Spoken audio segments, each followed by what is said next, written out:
Good morning, everyone. My name is Soumya Mehta, and I welcome you back to the second day of How to Web 3.0 event by Geek for Geeks VIT Bhopal, a weekend filled with conversation with eminent personalities about the hot terms revolving around Web 3.0.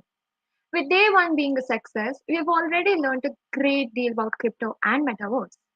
Now is the time to discuss the hottest topics sweeping social media, which is driving the public crazy: NFTs. Non-fungible tokens are cryptographically unique tokens linked to digital content, providing proof of ownership.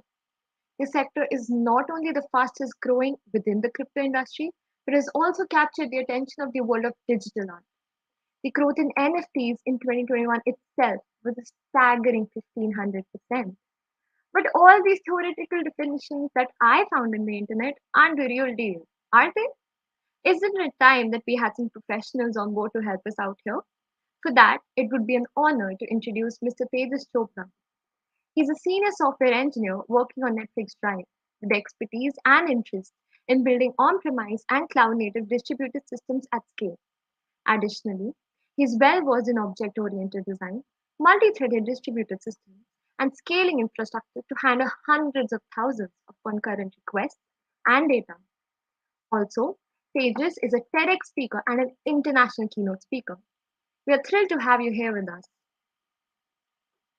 Hi, everyone. It's an honor to be here. And thank you, Soumya, for such a nice introduction and a warm introduction. I'm very excited to be here today, and I hope that I provide value to everyone who's listening in today. I will share my screen and we can get started.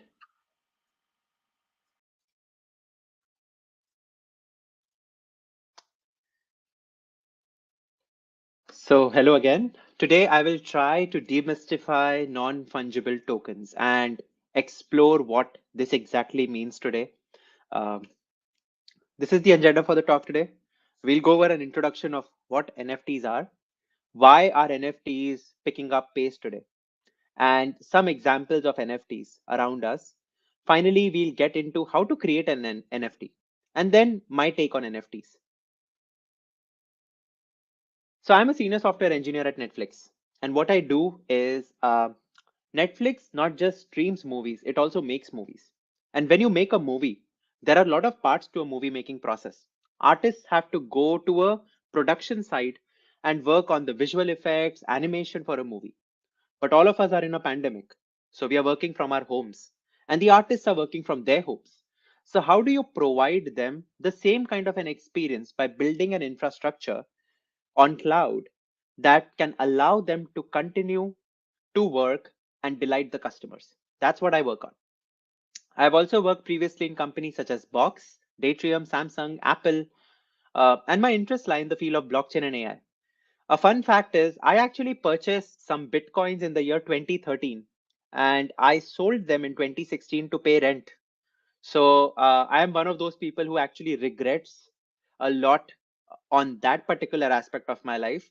But that also pushed me towards learning more about the other technologies around blockchain and Bitcoin. A disclaimer: all the views and opinions in this presentation are my own. They are born out of my interest for crypto, DeFi, and technology. They do not represent the views of my company, Netflix. So, when you look at NFTs, right, like everyone today is talking about NFTs, people are making a lot of money in NFTs. Many people are losing a lot of money in NFTs as well. But really, the revolution started in the year 2020 when you see the exponential growth of the sales in NFTs. By 2021 March, for which they have the numbers, it grew from $9.4 million, the overall NFT volume per month, to like $226 million dollars per month. And right now, they are estimating it to be more than $1.5 billion per month. NFTs have grown exponentially. Just like Soumya mentioned, it has grown by 1785% in the last year. In fact, the last month's sales were 47% of the entire sales before that point. So half of the sales happened in the last month. And some of the NFTs have been giving, like, people are purchasing these NFTs for like as much as $70 million.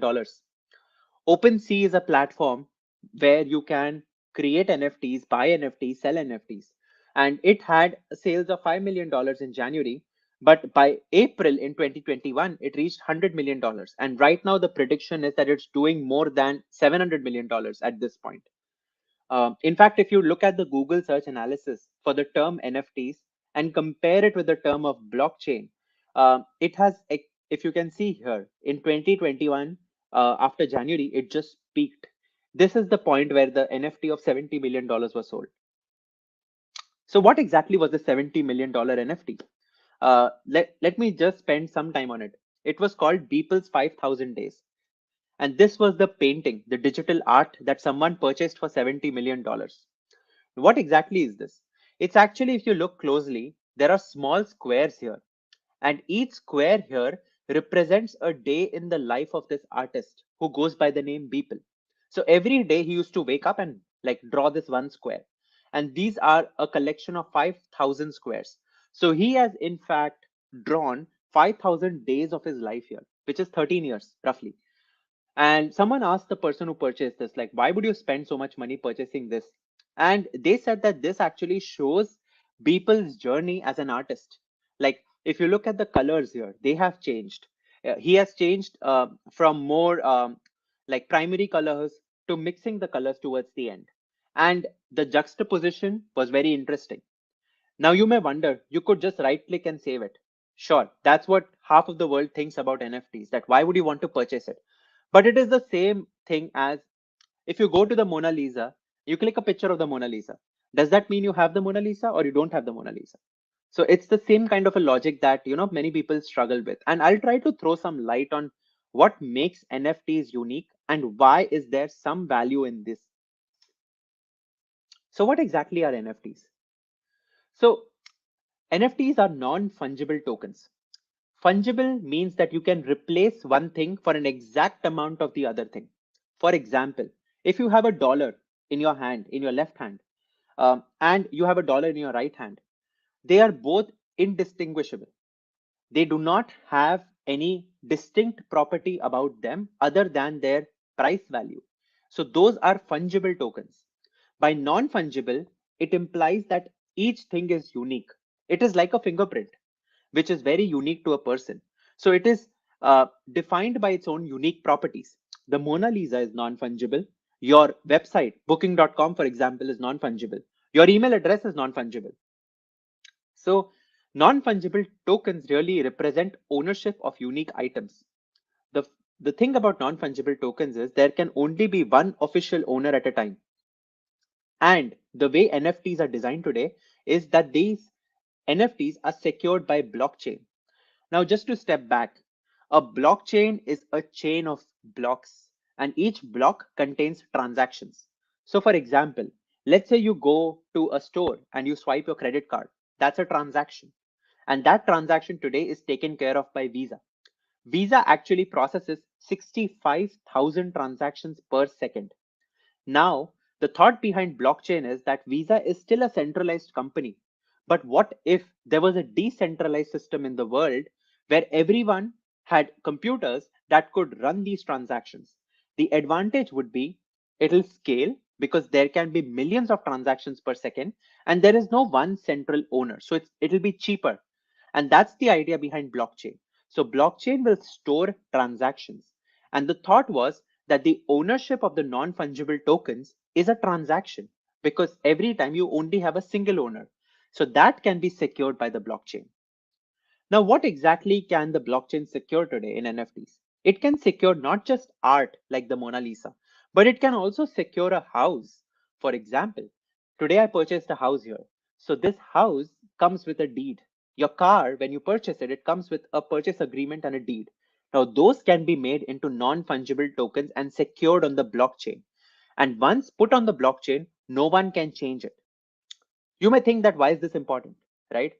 Imagine a country like India, like ours, where a plot of land is sold to five people, and we have so many cases of fraud happening just for the land, piece of land. But what if that piece of land had a digital equivalent on the blockchain? No one can mutate it, no one can change it. So it can only be sold to one person. This will remove all of the fraudulent activities.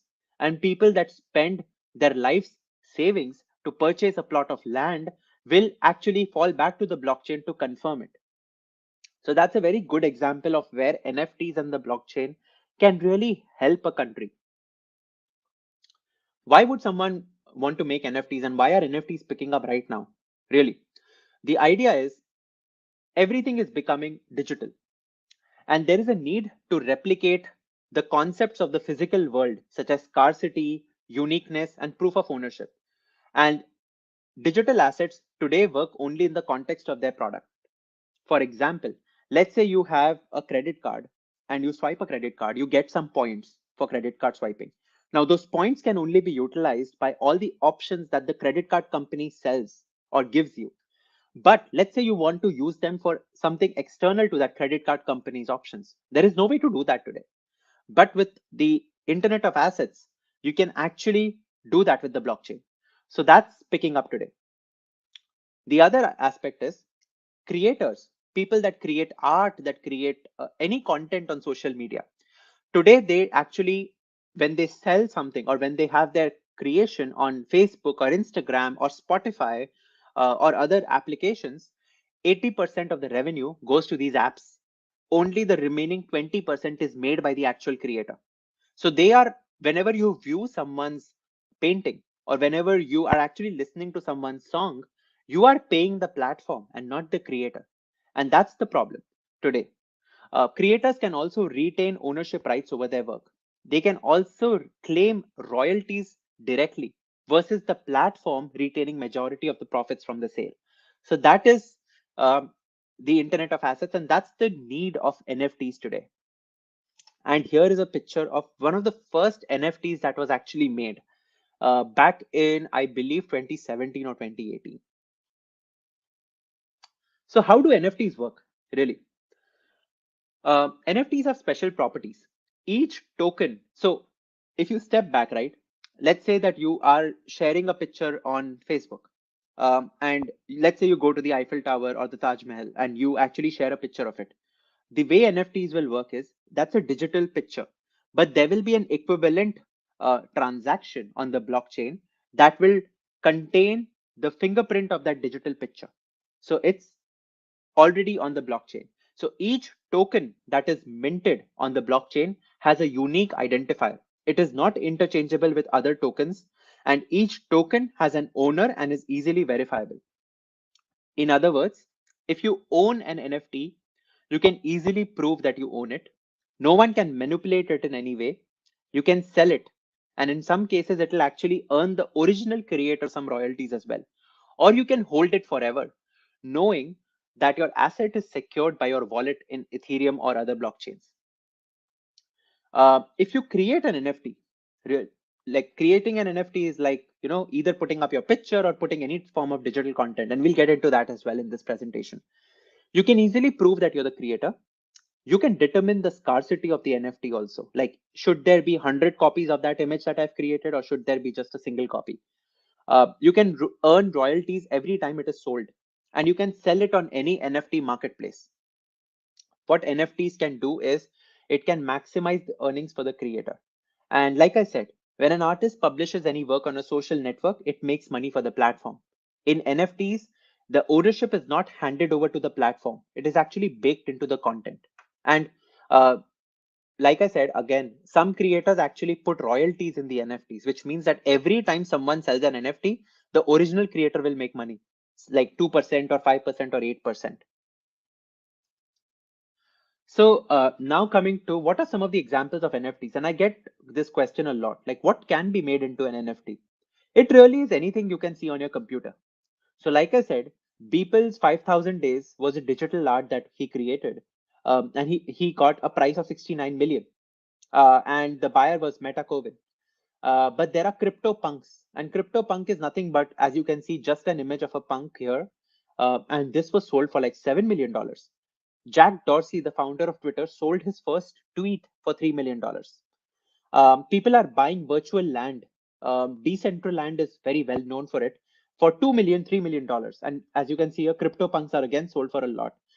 There is a Bored Ape Yacht Club today that has sales of more than, I think, $200,000 or $300,000 for a picture of an ape. So someone actually sold an essay. So someone wrote an essay and sold that essay as a NFT. And there was also an in-game item. So gaming is another industry right now that is being disrupted by NFTs, because if you imagine, let's say you're working on you play a game, Warcraft, and let's say you earn a shield, and that shield is only in the life of the Warcraft game. But what if you wanted to use that shield in some other game today? There's no way to do that. But NFTs can actually expose that. Oops, I'm sorry. I so Diving a bit deeper into NFTs in gaming, right? NFTs can actually provide records of ownership for in-game items, and they can fuel in-game economies. In regular games, you can buy items in the game. With NFT, you can not just buy those items, you can actually sell it away as well when you're done with the game, and also make profit on it if that item is more desirable. For the game developers, every time someone sells the game asset, they will earn royalty.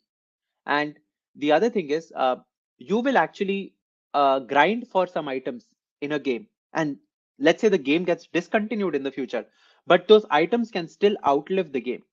And if the game is no longer maintained, they will always be under control, under your control, these assets. And they can actually become digital memorabilia and have a value outside the game as well.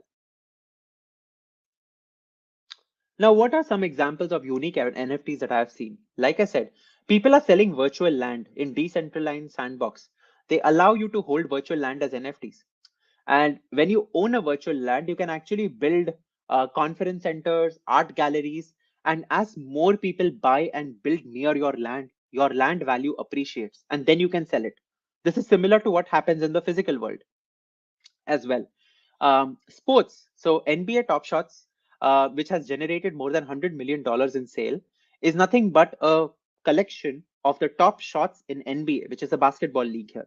Uh, they are not just collectible NFTs, but they can be incorporated into an ecosystem of sports games. You can think of a very good equivalent is look at Sachin Tendulkar's cricket shots, right? They can actually become an NFT collection as well. Um, Insurance policies can be NFTs, and your virtual car racing is also another thing that's picking up. So you have Crypto Motors and F1 Delta Time that have virtual cars. There are gold-backed NFTs as well, like Bullionix is providing. Finally, there are virtual names in games and projects. So some names actually carry more weight than others, and you can buy those names for games and other projects as well. So how to create an NFT really? I have a video here which I'll try to show, but in case it doesn't stream, I will also give an explanation as to how to create an NFT.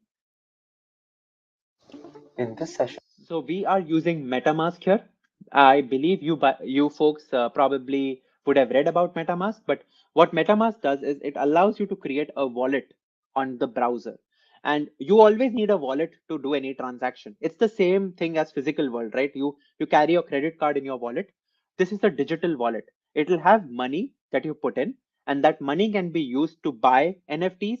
And when you sell an NFT, that money comes into your account. And you can then also use MetaMask to translate the money in different cryptocurrencies. So if you sell something in Ethereum, but you want really the money in Bitcoin, you can translate it in MetaMask as well. So in this example, I'm actually using MetaMask and also OpenSea, which is a platform where you can create, sell, and buy NFTs. session we will be discussing how to create an NFT. Here you can see that we're using MetaMask. We go on to OpenSea, and when we sign in, it tries to connect with the MetaMask account. So here, when you go to OpenSea, it'll try to connect with your MetaMask account. Once it has connected to our account, we're able to add funds. So you can add funds into your account, and this will be used to purchase an NFT. Via credit card or transferring it from another wallet. We can So as you can see, these are all the different NFTs that are present here. They are nothing but digital images. also explore all the different NFTs for sale here. Look at the collections and also different. And these are different chains on NFT on which the NFTs are. So chains are nothing but these are different types of blockchains, and each one has a different characteristic than the other. For example, Ethereum was the first blockchain that had smart contracts, but Ethereum has scalability challenges. It can only do up to 30 to 40 transactions per second compared to the Visas of the world that do 65,000 transactions per second. So there were other chains that try to scale Ethereum that had Ethereum at the base layer, but they actually built something on top of Ethereum. And a very good example of that is, and something that I'm very proud of, is Matic, which is Polygon right now. And it's actually founded by three Indian founders who were in India in 2017. And they realized the challenges with Ethereum. So they actually made a blockchain called Polygon that is on top of Ethereum. And it is a matter of pride for all of us, actually, that we have such an important blockchain coming out of India. Different NFTs on separate chains such as Matic, Ethereum. So as you can see here, this is an NFT, and someone has set the price of this NFT to a value, $454. You can also explore the history of the price and see how it has changed over a period of time. And there will also be other attributes you can see here. Here, as you can see, this is an NFT, and you can look at different statistics such as the price history, the offers that have been received by this NFT, the properties There are properties, there are offers that have been received by the NFT, and there are other attributes of an NFT as well that are stored in OpenSea. of this non fungible asset.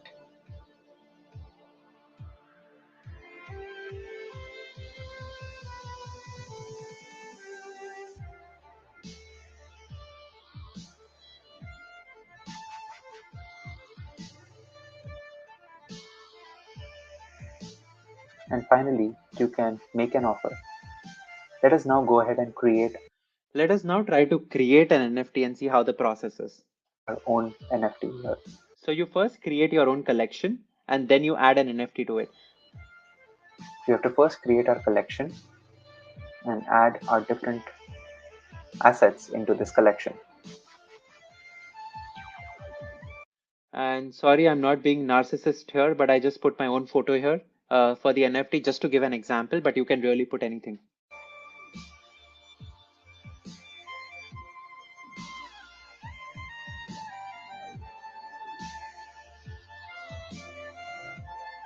We will go ahead and add some asset.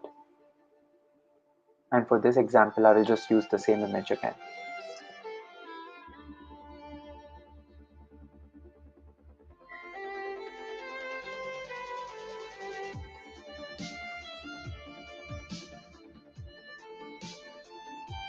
That's it. We were now able to successfully create an asset. So this is how you actually create an NFT. It is that simple. And we can decide to place price onto this asset.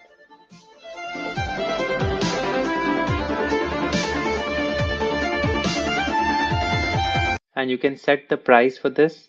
You can set the quantity, you can set the minimum bid price, expiration date, all of that for an NFT. So hopefully that was a quick example of how you can create your NFTs.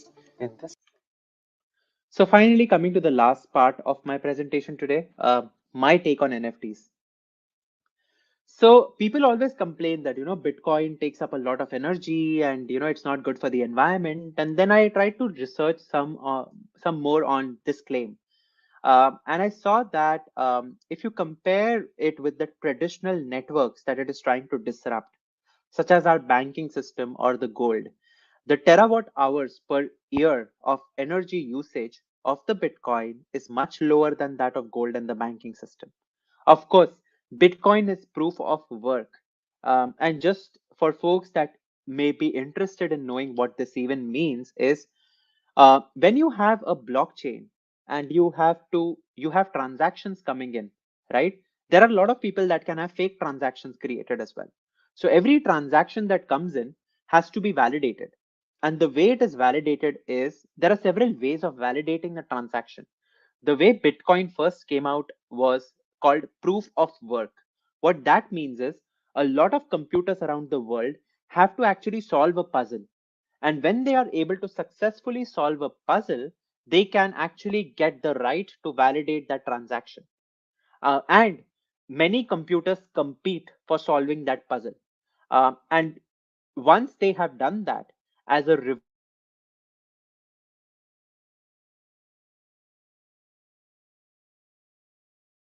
and this is the Bitcoin that is actually gained from all of those transactions. So each transaction on a Bitcoin comes with a transaction fees. That entire fees is collected and given to this person, whoever solved this puzzle, right? And to solve this puzzle, they have to compute puzzles. And as the Bitcoin network has grown, it has become more difficult to compute this puzzle. So a lot of computers require a lot of energy to do that. And this is a lot of work that they do. So this is proof of work that Bitcoin uses. Ethereum also uses something similar. But then what happened is in Ethereum 2.0, which is supposed to come very soon, they are actually now going with proof of stake. And proof of stake is very different than proof of work. One of the things it tries to solve is it doesn't require people to solve a puzzle. So that saves a lot of energy. And I'll come into what exactly that means. Um, so there are proof of work gobbles up tons of energy for mining.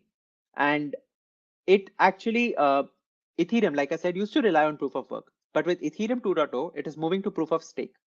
And in proof of stake, people validate a transaction by staking their coins. So, for example, it is like a bid, right? Everyone bids that I want to validate this transaction and I'm willing to stake 10 Ethereum coins that I have to validate the next transaction. The person that bids the highest actually gets to validate a transaction. If they are fraudulent, which means that if they actually do an incorrect validation, they lose their the stake that they've put in. So this is called proof of stake. The advantage of proof of stake is that it doesn't require any computer to solve complicated puzzles. So it doesn't use a lot of energy. And that will directly translate into reducing the carbon footprint of Ethereum by 99.98%. If you look at the US today, right, two-thirds of the energy that is produced in the US actually goes to waste. No one uses it. And so there is another thought that if this two-thirds amount of energy can be used for Bitcoin mining, then Bitcoin will not contribute in a bad way to the environment. Also, there are some Bitcoin mining rigs that use renewable energy from untapped remote locations. In fact, El Salvador, that has included Bitcoin as its national currency, generates this energy from their volcano to do mining of Bitcoins. And mining is nothing but the process of actually computing this puzzle. That's called mining. Um, so, like I said, industries that the blockchain will disrupt have a higher carbon footprint. Now, what does it mean when you look at your day-to-day life, right? 100,000 Visa transactions actually emit 149 kilowatt hours of energy. But if you use Ethereum 2.0 for it, it will only release 17.4 kilowatt hours. That is just 11% of what the Visa transactions do. And now speaking about the future, how do I see the NFTs trying to disrupt the future, right? Uh, there is something called as DeFi, and DeFi is nothing but decentralized finance. Today, when you have to like loan money or take a loan, you go to the bank. Bank is a centralized entity. Everyone has to go to the bank, and the bank decides the rules of borrowing and lending. But with DeFi, it is decentralized, which means it's not bank anymore. It is common people that can loan each other money, that can pay each other money, and it is all defined by a set of rules called the smart contract, which are in the blockchain. So DeFi is decentralized finance. It allows people to borrow money today. And with NFTs, what will happen is today they have to place a collateral. Collateral is something that you place and then you take the money, right? And today they place 10 Ethereum coins or 10 Bitcoins to actually get some money in dollars or in rupees. But with NFTs, they can actually place their NFT as a collateral and then get the money. It's the same thing like you are actually placing the Mona Lisa as a collateral to get some money and you own the Mona Lisa, right? And it's easy to do it on a blockchain because both DeFi and NFTs exist on blockchains. Also, today you use there are applications where you can buy not just one stock but a fraction of a stock. So you have stocks such as Apple or Google that are in hundreds of dollars, and you probably just want a small fraction of it. You can do that today. Similarly, I believe that in the future you can buy fractional NFTs. You do not need to buy an entire NFT. You can only buy a small part of it, like 10% of an NFT. What this gives is investors and fans an opportunity to own a part without buying the whole. So you can imagine owning a part of the Picasso or the MF Hussein's painting. NFTs today have been only for art and gaming, but I foresee that it'll also be used more actively in buying homes or cars. The deeds can be on the blockchain. Open source software such as Git, your Git commits can be NFTs. People tweet a lot. They post a lot of LinkedIn posts and Facebook posts. They can actually be made into NFTs in the future. So imagine you sharing one picture of the Taj Mahal on Facebook, and people today share the same picture on Twitter, the same picture on TikTok, the same picture on Facebook, right? But with the blockchain, you can just share one picture and it can be used by the three social media companies. And tomorrow, if someone tries to share the picture that you clicked, everyone would know that it was not the original owner was you. So you have ownership built into the picture. That's what NFTs can enable. That's my time. Thank you so much. And please feel free to reach out to me on LinkedIn and connect with me there. And now I am open to answering any questions or any doubts that anyone may have. Thank you so much, Tejas, for the fantastic session. It was a pleasure getting to attend such an interesting talk. We'll now move on to the Q&A session. We do have a lot of questions on our YouTube chat. First one by Mojit is, we don't have to set up accounts in OpenSea. Just connect it to our MetaMask. Let's say we do forget our 12-word sequence in MetaMask. How do we ensure that our NFTs are not lost forever? So today, okay, I think yeah. So I think that today you cannot afford to lose your 12-word sequence. You have to save it. If you lose it, you cannot get to your NFTs. That's the contract. And people write it on a piece of paper and they put it in their safe vault as well today. So that's what you have to do. I think that in the future there may be technology that can, detect it in a better way using iris scan or fingerprints, but so far as we don't get there, we'll have to rely on these primitive mechanisms of safeguarding our accounts. The next question is by Aditya Singh. Doesn't proof of stake ends the whole idea of decentralization? The nodes will be really limited. So there are several versions of proof of stake. There is proof of stake, there's delegated proof of stake, and proof of stake does not end the idea of decentralization just because in proof of stake as well, you actually have ways to prevent 51% attacks. So 51% attack is nothing but if 51% of the network or 51% of the validations come to you, you can create a fraudulent validation, a fraudulent transaction. So there are variants of proof of stake that actually are trying to avoid that. But in some sense, proof of work is still better compared to proof of stake. The only problem is that it is slower and it has energy inefficiencies in it. There are other alternatives today, though. There is proof of history that Solana has, and there is proof of space time as well that has come into picture. So I would recommend you reading more about it. The next is by Shweta S. How can I find my own mint money? Like, I have an idea of what my art would be, but I need to publicize it to a point where I can have enough mint money. Yes. So when it comes to minting your NFTs, right, there are several platforms on which you do not have a lot of mint money that you need to spend to publicize your NFTs. So, for example, the idea behind Solana is that you can actually pay very little to mint your NFTs.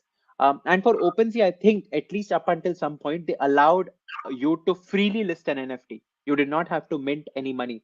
You do pay them when you sell your NFT, but to put an NFT out, you don't have to pay any money. So you can still go ahead and create your piece of art, put it on OpenSea, publicize it, and then when you sell it, you'll have to give them a portion of it. Next question by Shraddha Gupta. Due to high gas fees, is there also any way to mint NFTs with comparatively lower initial fees? Yes. So high gas fees is something that Ethereum is struggling with. And so there are other blockchains such as Matic and Solana where the gas fees are much lower. So you can explore creating your NFTs on those blockchains initially. And also, like I said, people that are buying your NFT also will have to pay a lot of gas fees. So you have to be mindful that your clients or your customers also do not end up paying a lot more for your NFT. Next question by Shreya Singh. If it is that simple to make NFTs, how do we ensure that NFT marketplaces will still stay alive since it is based on exclusivity and bidding? Wouldn't it be monopolized by pre-existing NFT groups? So the good part is that anyone can create an NFT today, and NFT can you can add value to your NFT. So there, the way people do it is they create an NFT and then they publicize it using a lot of celebrities on Twitter and other social media, and then they create only like a fixed amount of those NFTs. So they like the Board Ape Yacht Club has just created NFTs for mutant apes, and they only will ever have some 100 or 200 mutant apes. So the value of each ape now is running into hundreds of thousands of dollars. It's nothing but an image, really. But you actually build your brand, you connect on social media, you engage, and then you can build these NFTs. And it is true that it will be monopolized to some degree. I I don't see the future of NFTs being a lot in just arts. Arts is the easiest form, but there are other things. For example, when you're driving your car, right? You buy a second-hand car also. People have mileage of their cars and they have a health history of the car and they can fake it, right? To sell their car for a larger price. But if all of those are captured on the blockchain and there is an NFT for a car on the blockchain, you can actually get a history of the car and that would actually have a utility. So I think that restricting NFTs to just art is something that we are used to because that's most popular in social media. But you have to think outside the box and see what else can be made into an NFT. Like, can your the projects that you work on in your fourth year of engineering college, can they be made into NFTs? Can someone use them in the future? So those are some of the ideas that you can come up with, and people are coming up with all sorts of wild ideas. I was reading that in the Australian Open that happened recently, people were selling the court. They were creating chunks of squares on the court, and each square was being sold for a value as an NFT. And the value of that square is determined whether the winning shot goes on that square or not. So people have all sorts of crazy ideas on what an NFT can be. So yeah, A very repetitive and common question that everyone has by Athar. Are buying NFT legal in India? of course it is legal in India. You can buy an NFT, but the problem is, how do you know what you're paying is worth it or not? So I highly recommend people not to buy a complete NFT. Just try to put some money into NFTs and diversify your portfolio. Unless you do enough research about something, and it could be anything in life, do not put money into it. Like you should know enough about stocks. For example, in my case, right, I don't buy NFTs. I buy stocks. I buy stocks of companies that the products of which I use. So if I use an Apple iPhone, I will buy stock of Apple because I know the product. In the same way, if I use Microsoft Windows, I'll buy Microsoft stock. 90% of your portfolio or your money should go into things that you have read about and have researched. 10% is a risk you can take, and that is money that you can afford to lose. The problem is a lot of people today are putting in a lot of money in NFTs and they are losing a lot of money. So it's a gamble. You can make a lot of money, but you will definitely lose for 99.99% of the projects. So I would highly recommend be very careful with what you're buying uh, on NFTs, especially, and instead research about blockchain, research about the technology, and see if you can create NFTs that others can buy. So, The next question by KK Gaming. Can an organization increase its value and make itself more accessible to people in terms of exchanging NFTs for open source contributions? of course, every organization can do that. In fact, there are companies that are exploring how brands can engage with their customers using NFTs. So Nike, for example, it has its shoes, right? Now it's starting coming out with NFTs for its shoes. There was another company. There's another company called Skechers, and that they are allowing you to make NFTs for your own shoes, and depending on the time of the day and the weather, it actually chooses a random number, and that random number gives that NFT a random pattern. So people are coming out with crazy ways of engaging with their customers, and brands and organizations are doing that today. The next question by Muhammad Umar: is it more profitable to mint NFTs or by flipping them? Also, how can we mint NFTs with minimal gas fees? So with minimal gas fees, you can go on Solana or Matic instead of Ethereum, and you can actually flip NFTs as well. I have seen some people buy an NFT for $100 in the morning and sell it for $200 in the evening. But it requires a lot of research and a lot of thought process into what you're buying. And it's it's not as profitable as you think it is. You'll gain a lot of losses initially, and then you'll start making some profit. So what I would recommend is create a brand for yourself first. Like tell like why will someone buy anything from you, right? What you should build your own brand first, and then people will start trusting you, and then they'll trust things that you do. For example, if Bill Gates today says that, this is an NFT that I like, everyone will buy it. They'll pay a lot of money. They're not paying for the NFT, they're paying for Bill Gates. So in the same way, focus on that, and then whatever you touch, you can buy it, and then it'll sell for much more than that. So that's what I would recommend. The next question by Shantanu: I invested in Bitcoin and Coin DCX. Can I buy NFT by Bitcoin? Today, I believe you cannot. You have to buy NFT using Ethereum, but you can exchange the Bitcoin for Ethereum and then use that Ethereum to buy NFTs. Or you can exchange Bitcoin for any other cryptocurrency as well and buy NFTs using that.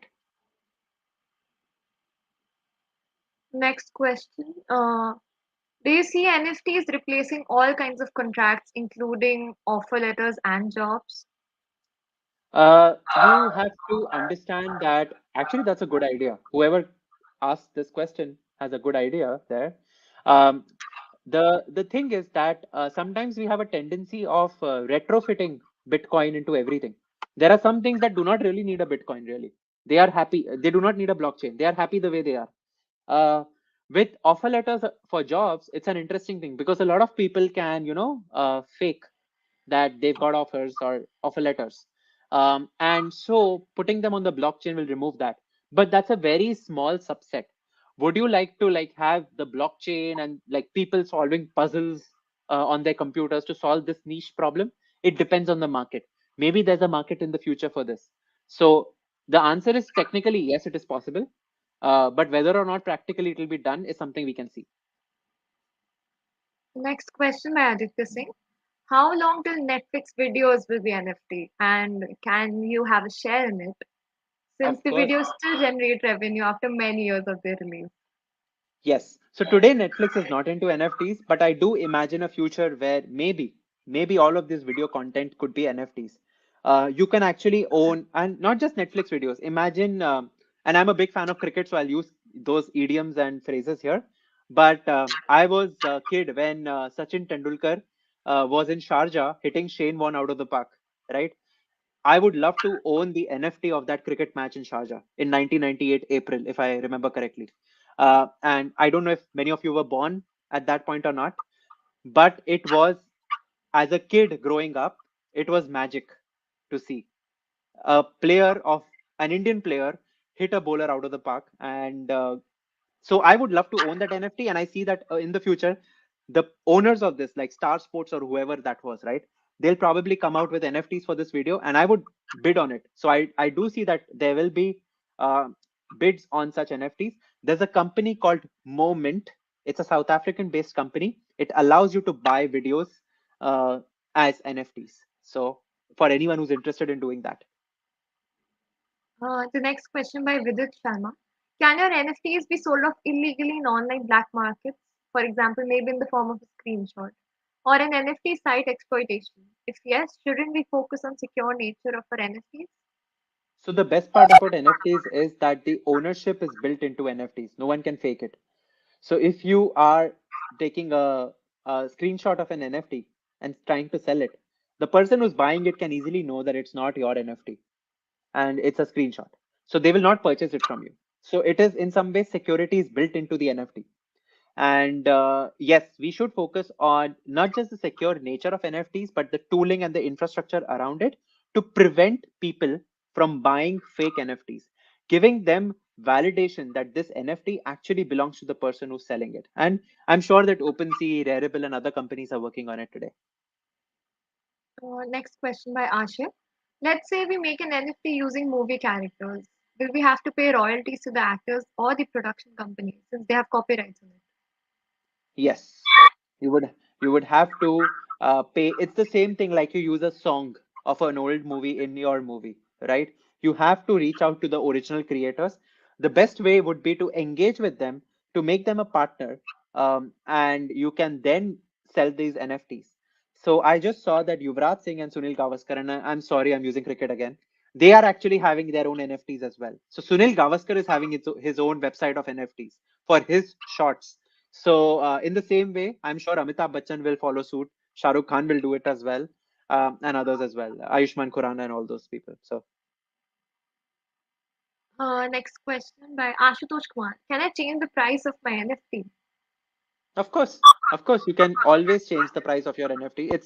It's like anything you're selling. You can always set the price. You can change it. You can reduce it. Next question again by Vidit Sharma. Thinking wild, if a person makes an NFT of a highly common meme, wouldn't that induce widespread online chaos? So that is true, but then the value of an NFT is determined by the person who's buying it. Really, the seller can put any value to it. But if some meme is very widespread, why would anyone try to pay for it? And why wouldn't, like, why would, what stops anyone else from trying to make that meme or, like, create a copy of it and sell it? If something is available a lot, its value is always diminished.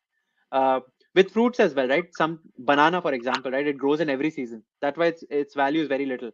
But if there is a very specific fruit like a kiwi that doesn't grow every season, its value is higher than a banana. So it's the same thing. Next question by KK Gimme. NFTs can include all kinds of abstract ideas. What is the most unique NFT you have seen and said, I didn't know we could do that with NFTs?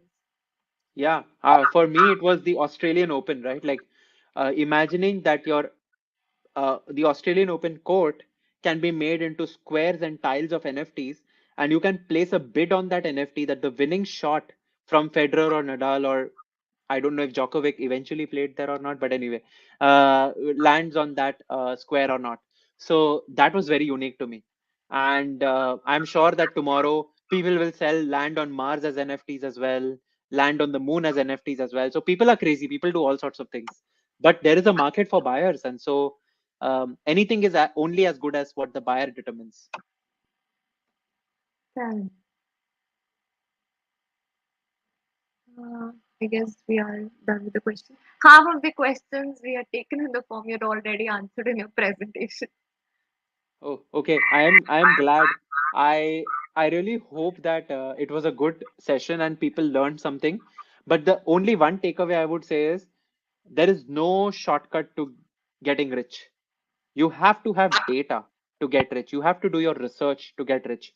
NFTs, people have gotten rich, but those who have gotten rich without having a lot of research have lost all the money also. So do your research before you put in money into NFTs. Thank you so much again for this fantastic session. And the Absolutely. audience, don't forget to tune in again at 8 p.m. IST for how to build metaverse architecture with Quitman Farmer. We're looking forward to have you all there again. Thank you. Thank you.